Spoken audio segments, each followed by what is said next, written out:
Une fois la trame est prête, il ne reste plus qu'à la transmettre sur le support de transmission. La question, c'est comment les nœuds partagent les supports. Au niveau de la couche liaison de données, on trouve un protocole qui décide quel nœud a le droit d'émettre ou non. Sinon, une collision peut être provoquée si deux nœuds décident d'envoyer au même moment.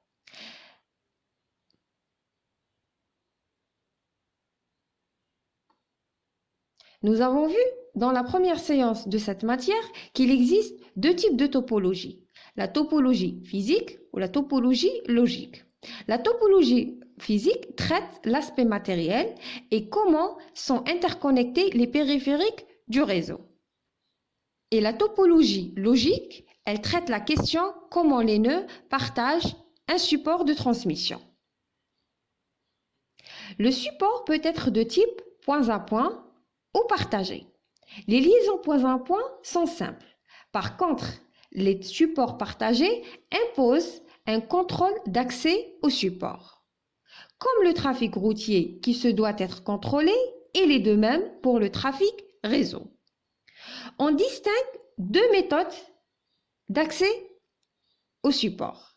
Accès avec gestion de conflit et accès contrôlé. À savoir que le choix de la méthode d'accès au réseau est déterminé par la carte réseau. On commence par la méthode d'accès avec gestion des conflits. Aussi appelée la contention ou accès multiple, et le nom le plus utilisé est le CSMA.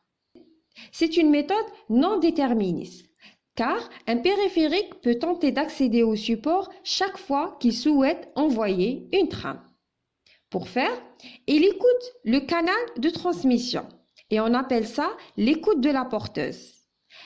Si il ne détecte rien, il conclut qu'il a le droit d'envoyer une trame. Si un signal de porteuse issu d'un autre nœud est détecté, le nœud en question constate que le support est occupé. Ainsi, il est obligé d'attendre un court laps de temps pour pouvoir essayer de nouveau d'envoyer sa propre trame.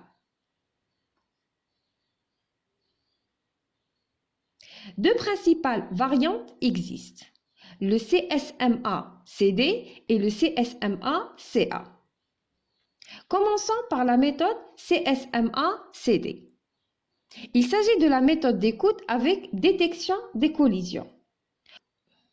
Lorsqu'un nœud envoie la trame, après avoir déterminé qu'il a le droit de la transmettre, il continue à écouter le canal.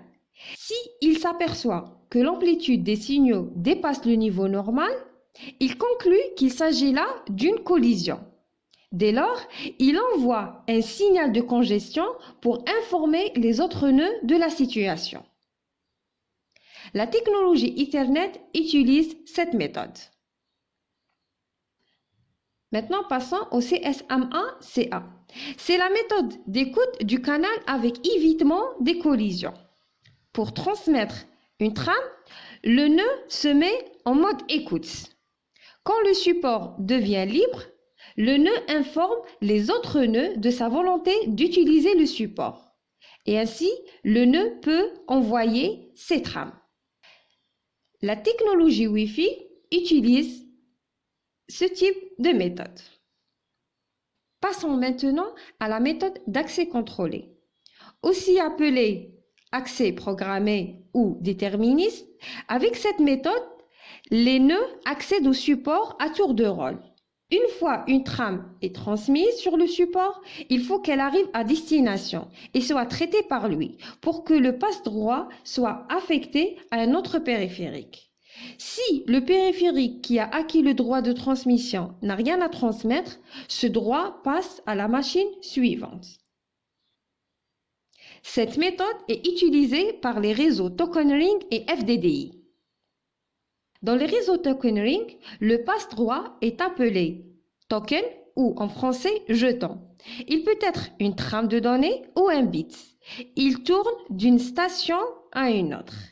Dès qu'une machine possède ce jeton, elle le capture ou on dit elle le marque. Elle émet son message sur le support et attend un accusé de réception. La trame, elle passe d'un nœud à un autre jusqu'à arriver à destination. Au niveau du destinataire, ce dernier lit le message et envoie un accusé de réception. Dès que l'émetteur reçoit l'accusé de réception, il libère le jeton et il le passe à son voisin. Le FDDI est un réseau en anneau. Il offre un débit de 100 mégabits par seconde grâce à l'utilisation de la fibre optique. Contrairement au token ring, le FDDI possède 2 anneaux. Le deuxième anneau sert à rattraper les erreurs du premier anneau. Dans ce type de topologie, on distingue 2 types de stations.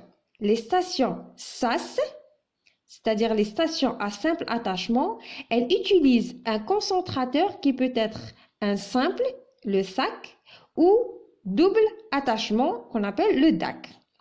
Et deuxième type de station sont les stations à double attachement qui sont reliées directement à l'anneau principal.